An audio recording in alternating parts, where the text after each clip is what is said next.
Okay, share mo yung experience mo dito sa simoy ng hangin sa Singapore dito.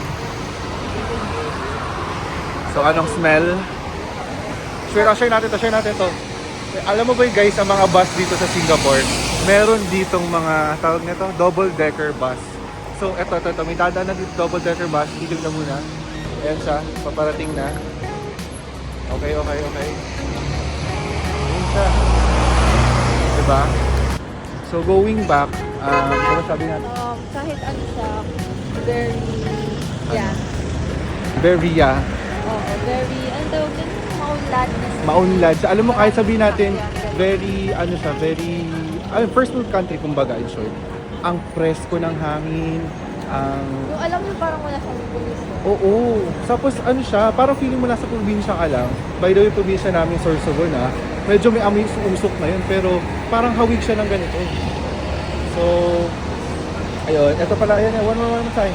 Double decker guys. Diba? Hindi pa kami nakakasakay dyan, pero soon, baka tomorrow, gusto namin mag-attempt sumakay. So, ayun. Bale, titingnan namin itong sarap nito guys. So, pasok tayo guys. Aray. So, buksan mga potato. Guys, di niya alam si Katsay. Okay, montage kami ng kunting mga items dito. Bye. Ito, alin yung pasabot nila. Meron ba din sa Philippines? Wala. Ang light din nag-ano. May ito chicken baby. Chicken breast with herbs. With herbs. Sausage with cheese. Cheese pala. Uy, Milo. Wow. Ice energy. Wow. This is different. Sunflower. So, ano pa? Ito yung $49. So, for the tip of $5? Salt. Grabe yung lighting. Di ko alam kung ba't ganito. Para siyang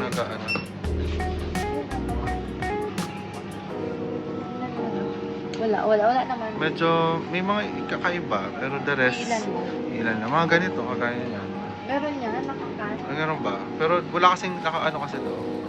Magi sa kanila. Sa amin kasi Lucky Me. Magi talaga sikat dito eh. Ayan. Chili crab, black sahibo. Meron ba dyan pasta? Kasi wala tayong ano.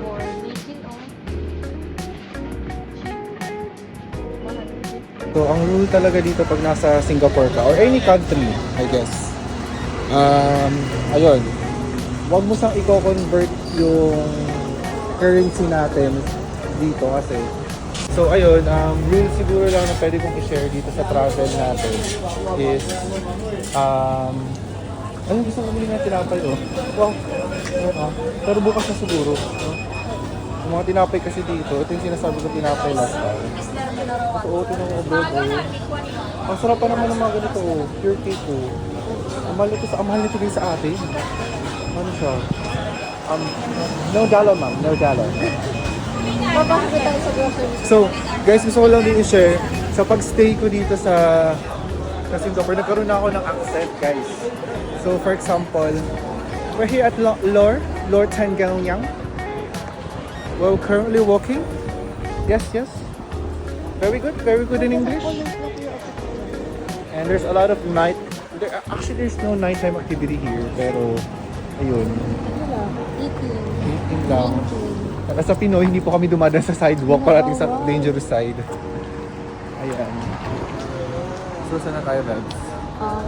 Gahanap lang kami ng grocery.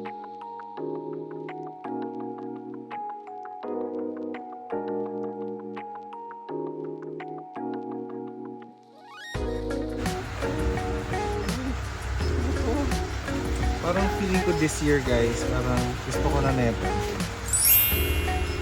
Ay! Parang ang sarap.